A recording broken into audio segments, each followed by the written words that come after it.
Hey, how's it going? Entropy here today with another video. Today we're going to be talking about future brake rides. What are the top 5 brake rides that I'm looking forward to?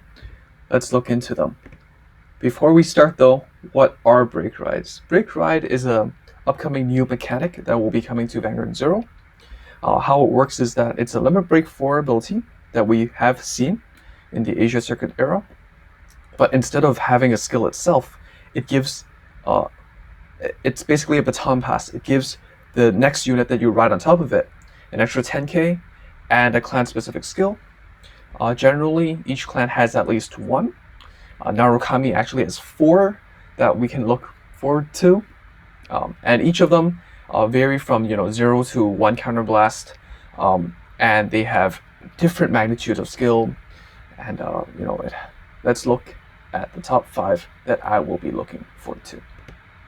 First one, from the Kagero clan, Dauntless Drive Dragon.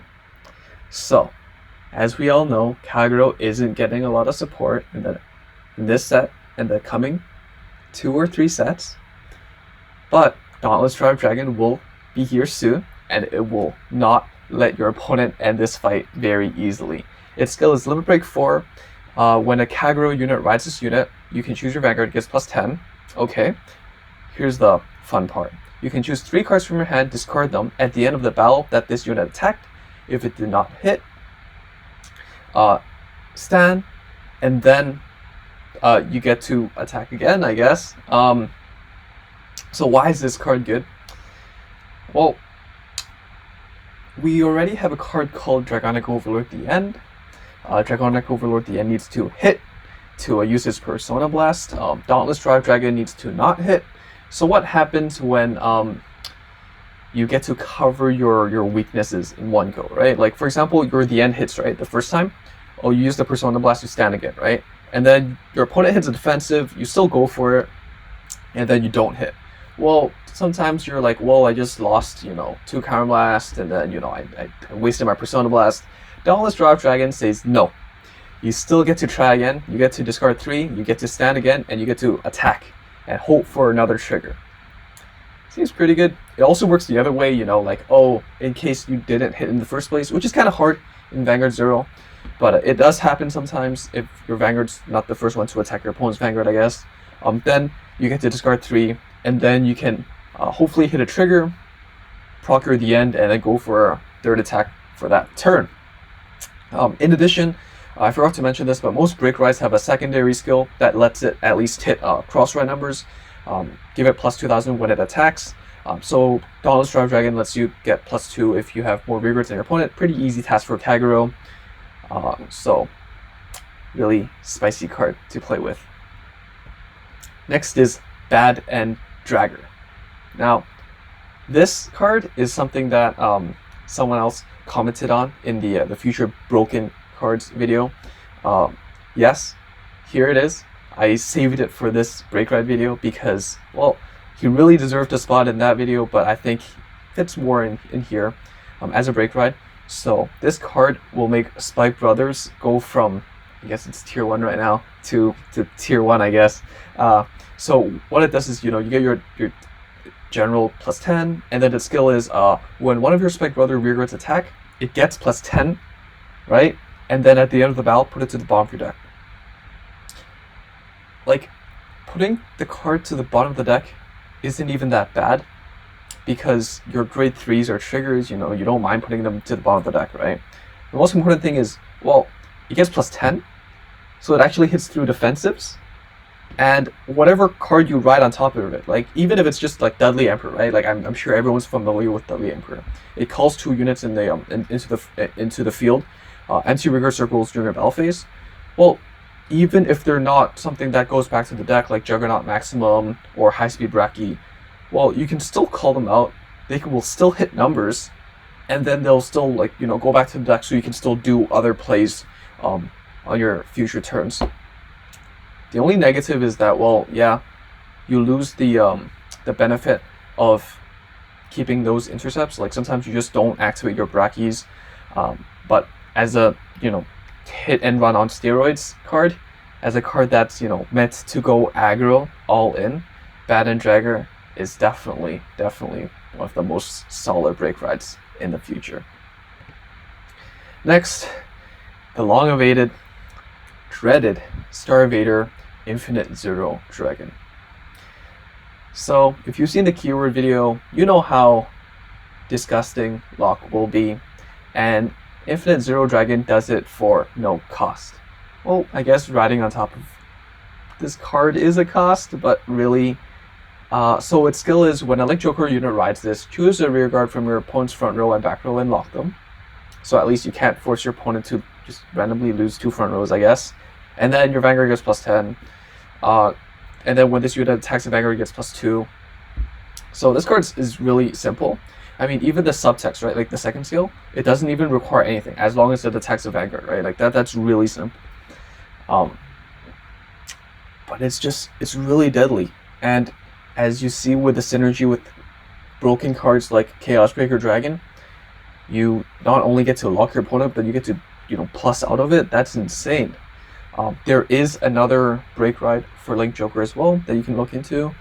That card requires you to discard a grade 3, which honestly does work well with Zero because you have more grade 3 slots in deck building. But I think Infinite Zero Dragon, with its costlessness and it, just straight and easy, simple lock, I think it's really handy and straightforward and just, good. Can't go wrong with it. Next, Shura Stealth Dragon Kujikiricongo. Kujikiricongo. Yes, that's correct. Wait, ninjas? Not Murakumo? Wait, do we even have Murakumo in Zero yet? No. Anyways, so in Vanguard, we actually have 2 ninja clans. Why? Well, a bit of history time here.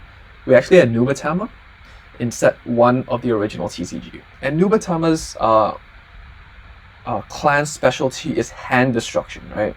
And if you think about it, imagine having hand destruction very early into a game that is all about guarding from your hand.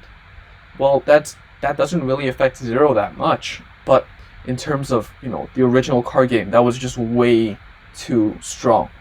When every other clan was kind of underdeveloped, they just had to, Bushi had to just stop, supporting this clan.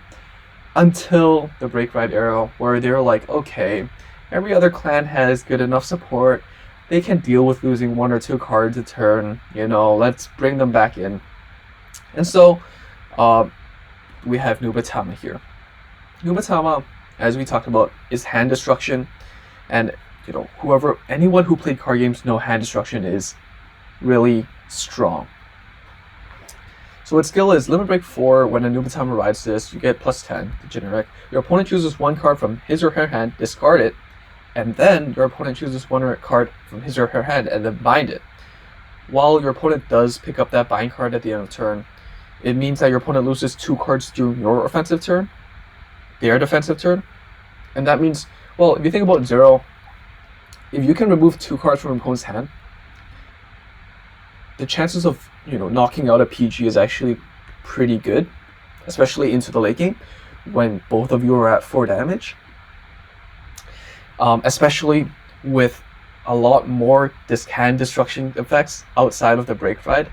It actually accumulates really, really fast. And soon your opponent will be begging for a heal, I guess. So don't underestimate him. Nubatama is literally just hiding in the shadows, waiting to snipe you. So yeah, don't forget about Nubatama. And last but not least, there are a lot of clans to cover, but this is a top 5 list. And as we talked about just now, some clans have more than 1 break ride, and this is the case for Kagero. So the card I wanted to talk about last is Dragonic Overlord. As a break ride? Exactly. He gets reprinted as a break ride, and gets a new skill, rehashed. His skill is Limit Break 4. When a Kagero unit rides this, it gets +10, blah blah blah. And gives this a skill, counterblast 1, choose a Kagero from your hand, discard it. At the end of battle, that this unit attacked the rearguard, so the card on top of this break ride. You may pay the cost if you do stand this unit. And you can only do this once a turn. But when you're lacking on resources, attacking a rearguard, you have to break through that intercept anyways. And counterblasting 1, discarding 1, generally these skills give you the draw that you lose from Twin Drive. So it's like counterblast 1, discard 1 to draw 2, and then you get to attack again. That's pretty good. That's pretty good. It enables 4 attacks in a Kagero deck, and most importantly, there is the end. We start with the end as a cross ride. So the end, it's 13k with the break ride skill is 23k. It stands with this skill, and then it can still stand by its own skill. You see where I'm going with this? That's pretty good. And then during your opponent's turn, you're still 13k base as the end. I'm pretty sure we're all familiar with how important that 13k base is on defense. It makes or breaks a lot of multi-attacking or just normal column building strategies. So that's pretty good. And then Dragonic Overlord gets another cross ride as well to help out with that. One that has more synergy with this break ride Dragonic Overlord. If you're interested in that card, go check it out yourself. But yeah, it's pretty busted. If you think about it, Kagero as a clan, you already have great cards like the end, but even in the break ride era, you have Dauntless Drive Dragon as one option, and then this Dragonic Overlord as another option. And it just has so much synergy with old stuff. Definitely don't count Kagero out. And while it's sleeping right now, which it really isn't because the end's still pretty solid, it will rise again instead, like what Dauntless Drive and Dragonic Overlord and the end and all their buddies do, I guess. So that's about it. Thank you so much. If you have any questions, or if you have any other break rides that you think are worthy of being mentioned, list them down below.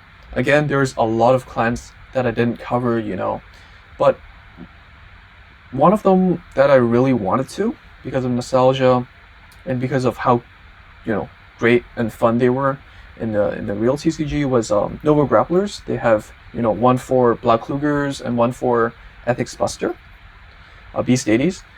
But honestly, whenever I make these videos, I try to translate it into Zero as well. Like the cards I mentioned work pretty good in the Zero format. Like Lock, I mean, it's good in the TCG, but it should be much stronger in Zero, if it's just directly translated. Dragonic Overlord, the break ride, works even better in Zero because you have to hit the intercepts anyways, so it feels like less of a minus. But cards like Ethics Buster, it does stand your rearguards, and there's a really strong combo that gives you 8 attacks. But when the Zero system gives your opponent 5Ks and 10Ks on defensives and triggers, your multi-attacks don't really go through, which is why I kind of highlighted Spike and Drag, because it helps you get through those numbers. But yeah, I mean, if you have any other thoughts, tell me down below. Be sure to like, comment, share, and subscribe. Check out my other videos. And also, just on a side note, I'm still trying to figure out what to do with this channel. Like, if you look into my playlists and my types of videos, I have a lot of different ideas. Recently I started working more on the beginner content, but seems like these future content has a lot more views and support. So if you find any particular type of content that you really want, or you do prefer, or you just like more than others, let me know down below so I know what to do, right? So anyways, I think that's it for today. I'll see you guys next time. Bye.